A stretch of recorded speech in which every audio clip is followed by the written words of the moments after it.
മൂന്ന് കുട്ടികളുണ്ടെങ്കിൽ മൂന്ന് ടൈപ്പ് ആയിരിക്കും. ഏറ്റവും അധികം സ്നേഹവും കരുതലും കിട്ടുന്നതും അത് ഏറ്റവും അധികം സാക്രിഫൈസ് ചെയ്യേണ്ടി വരുന്നതും മൂത്തയാളായിരിക്കും.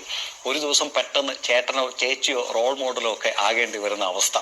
ഇളയയാൾക്ക് എല്ലാം കിട്ടിക്കൊണ്ടേയിരിക്കും, സാക്രിഫൈസ് ചെയ്യേണ്ട ആവശ്യം വരാറില്ല. പക്ഷെ മറ്റൊരാളുണ്ട്, നടുക്കത്തെയാൾ.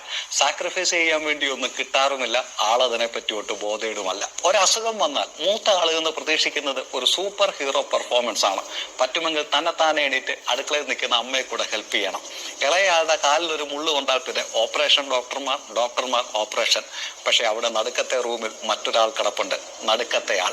വേണയിൽ എണീറ്റോണം, വന്നു വല്ലതും കഴിച്ചോണം, പോയി കിടന്നോണം. Nobody case. വെളിയിൽ പോയി എന്തെങ്കിലും പ്രശ്നം ഉണ്ടാക്കിയിട്ട് വന്നാൽ അത് വീട്ടിൽ പറയാൻ മൂത്ത ആൾക്ക് വല്ലാത്തൊരു കുറ്റബോധമായിരിക്കും.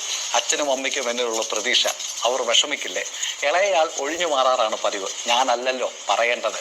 പക്ഷെ നടുക്കത്തെയാൾ മേലും കീഴും നോക്കാതെ നേരെ ചെന്ന് ഉള്ള കാര്യം പറഞ്ഞിട്ട് കിട്ടാനുള്ളത് മേടിച്ച് റൂമിൽ പോയിരിക്കും. ലോകം അംഗീകരിക്കാൻ മറന്നുപോയ ആ നടുവിന് ഈ വീഡിയോ സമർപ്പിക്കുന്നു.